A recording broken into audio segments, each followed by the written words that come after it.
பேச்சு தமிழ் பேச்சு எங்கள் மூச்சு ஷிப்டிகள் தொடர்கிறது.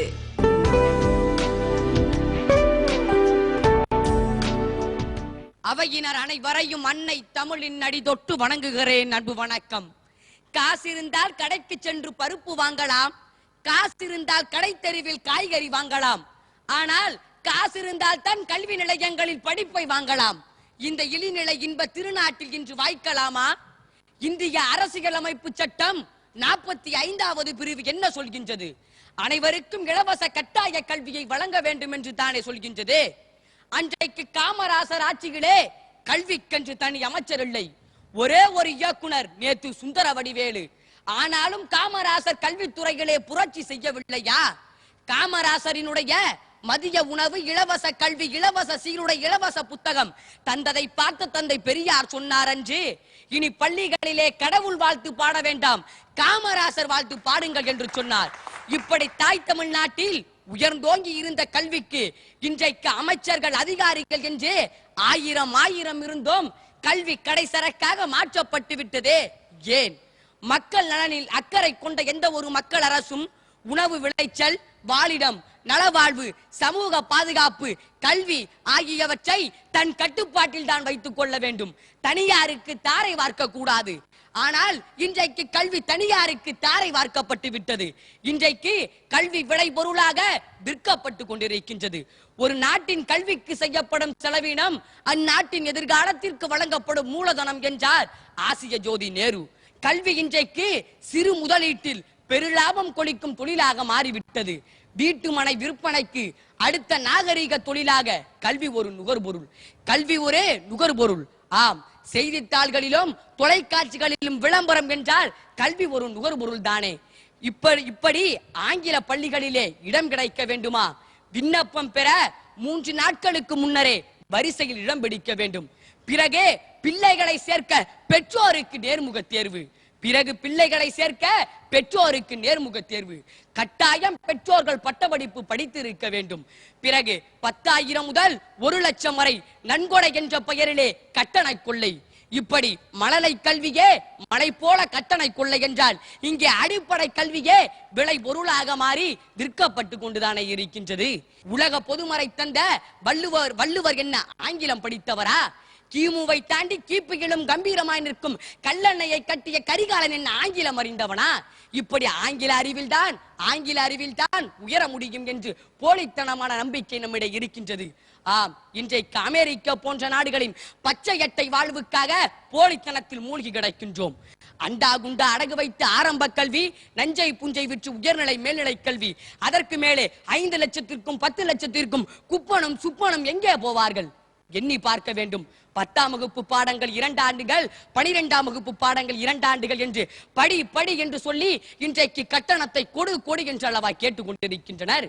எல்லாம் இடிமேல் இடியா இறங்கி இங்கே மருத்துவமும் பொறியியலும் மூளைக்கு லாபம். ஆனால் மூளைக்கு லாபம்.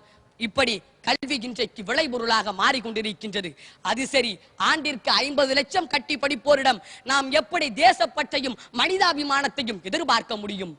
இந்த சமுதாயம் என்பதே சாதிகளற்ற சமுதாயமாக, ஊழலும் கையூட்டுமற்ற சமுதாயமாக மாற வேண்டுமென்றால் குழந்தைகளே, கல்வி எங்கள் பிறப்புரிமை, அதை தாராளமாய் வழங்குவதே அரசின் கடமை என்று ஊர்தோறும் முழங்குவோம். புரட்சியால் இந்த உலகை புரட்டி போடுவோம். நிச்சயமாய் இறுதியாய் ஒன்று சொல்கின்றேன், அரசு பள்ளிகள் சீரமைக்கப்பட்டால் ஒழிய கல்வி விளைபொருளாக மாறுவதை தடுக்கவே முடியாது என்று கூறி விடைபெறுகிறேன். நன்றி, வணக்கம்.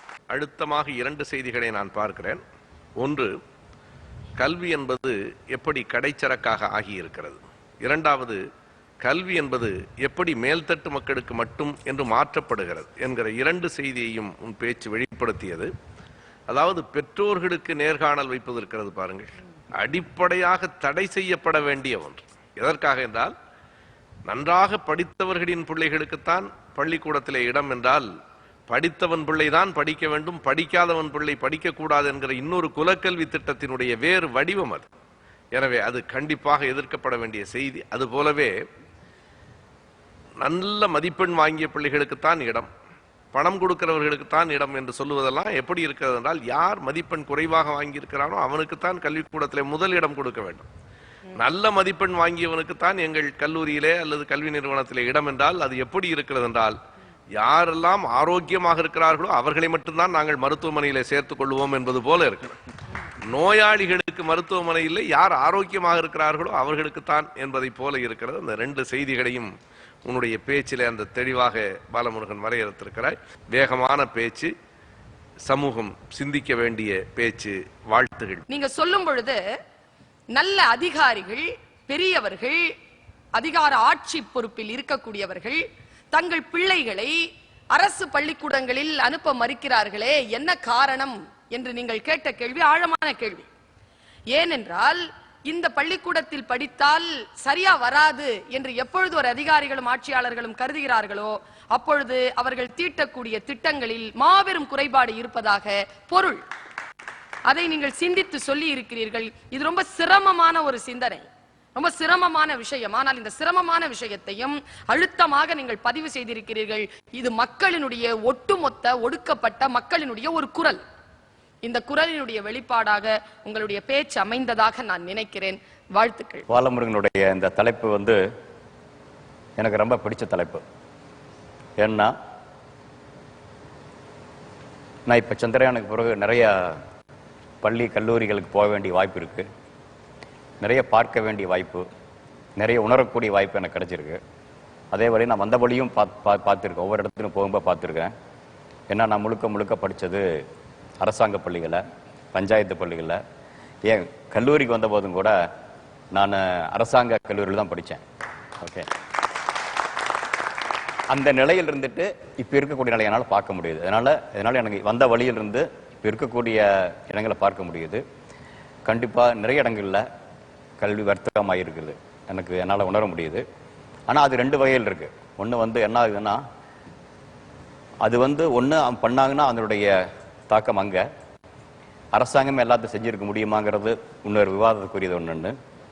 இன்னொன்று பார்த்தீங்கன்னா, அது அவங்க பண்ணக்கூடிய அந்த வர்த்தகங்கிறது அவங்க மட்டும் இல்லை. ஒருத்தர் கடை வச்சிருக்காங்கன்னா கடையில் ஏன் வியாபாரமானதான் கடை வைப்பாங்க இல்லையா? பெற்றோர்களுடைய தாக்கம் அங்கே இருக்குது. பெற்றோருடைய தாக்கம் எங்கே ஆரம்பிக்குதுன்னா கல்லூரிகள் இல்லை, சின்ன இடத்துல. நீங்கள் ஆங்கிலம் பேசுறதுக்கான வாய்ப்பு ஏன் சொன்னீங்கன்னு எனக்கு புரியுது. சின்ன கிராமங்களில் அந்த அவங்கனால முடியுதோ முடியலையோ, ரொம்ப அவங்களுடைய வருமானம் ரொம்ப கம்மியாக இருக்கும். ஈவன் நான் நிறைய இடத்துல பார்த்துருக்கேன், கூலி தொழிலாளர்கள் அந்த பையனை அவங்க அரசாங்க பள்ளியில் தமிழில் படித்தாலும் கூட தமிழில் படிக்க வேணாம் ஆங்கிலத்தில் படிக்கணும் அப்படிங்கிறதுக்காக அவங்க ரொம்ப கஷ்டப்பட்டு அனுப்புகிறாங்க. அவங்க சாப்பிட முடியுதோ இல்லையோ அனுப்புகிறாங்க. அந்த வழி ரெண்டு நடக்குது. ஒன்று அவங்க சம்பாதிக்கிறத அதிகமாக செலவு பண்ணுறாங்க, அந்த குழந்தைகளே அவங்க பாதிப்பு கொடுக்குறாங்க. அதாவது தாய்ப்பால் கொடுக்க வேண்டிய குழந்தைய அந்த வேற பால் கொடுத்தீங்கன்னா அது குட்டி பால் கொடுக்கக்கூடிய குழந்தை அவளை ஒன்று சவளையாக தான் வரும், சரியாக வளராது. அதே மாதிரி சின்ன குழந்தை அந்த வழியில் படிக்கிறது அவங்களுக்கு மேலே செலவு பண்ணுறாங்க. அந்த குழந்தை உணராமல் படிக்குது. அதை எல்லா இடத்துலையும் ஆக்சுவலாக நான் முதல் முறையாக சந்திரயானம் முடிச்சுட்டு என்னுடைய பள்ளிக்கு போயிட்டு என் நன்றியை தெரிவிச்சது. அப்போ உணர்ந்தது நான் ஒரு சனியார் வர்றதுக்கு முக்கியமான காரணம்னா கிட்டத்தட்ட கடைச்சரக்கு ஆயிடுச்சோ கல்வி அப்படிங்கிறது. ஏன்னா நான் வந்தளவுக்கு வந்தது காரணம் கடைச்சரக்கு அப்போ தமிழ் இல்லை, கல்வி இல்லை. காமராஜர் சொன்ன மாதிரி அந்த அவருடைய இதில் தான் படித்ததுனால முழுக்க வந்ததுனால புத்தகங்கள் கூட நான் படித்த புத்தகத்தை என் தம்பி எடுத்துக்கோ, என் தம்பி படித்த புத்தகத்தை தங்கச்சி எடுத்துக்கோ, அது மாதிரி புத்தகங்கள் கூட பகிர்ந்துட்டு போன காலத்தில் தான் எங்கே வந்தோம் நாங்கள். அந்த வழியில் என்னால் உணர முடியுது. ஆனால் அதுக்கு ஒரு கை ஒட்டு மனுஷனா ஓசை வராது, ரெண்டு கை சேர்ந்த ஓசை வரும். ஓகே, பெற்றோர்களும் அதுக்கு ஒரு காரணமாக இருக்காங்க நான் நினைக்கிறேன். என்ன சின்ன வயசுலேயே ஆங்கிலம் மோகம், அதாவது ஆங்கிலத்தில் படித்தா தான் ஒரு பெருசாக வருவான் அப்படிங்கிற ஒரு தவறான நம்பிக்கை. ஓகே, மூட நம்பிக்கையை விட மோசமானது தவறான நம்பிக்கை. நான் அதான் சொல்கிறது எல்லா இடத்துக்கும். அது இன்னும் கொஞ்சம் நீங்கள் நல்லா சொல்லியிருந்துருக்கலாம். ஏன்னா அருமையான தலைப்பு இது. ஓகே, என்ன விட்டுருந்தீங்கன்னா லட்டு மாதிரி தலைப்பு, அது உணர்த்து சாப்பிட்டுருக்கலாம். ஓகே, இன்னும் கொஞ்சம் நல்லா பண்ணிருக்கலாம். இந்த மேடை நல்லா அருமையாக பண்ணுங்க.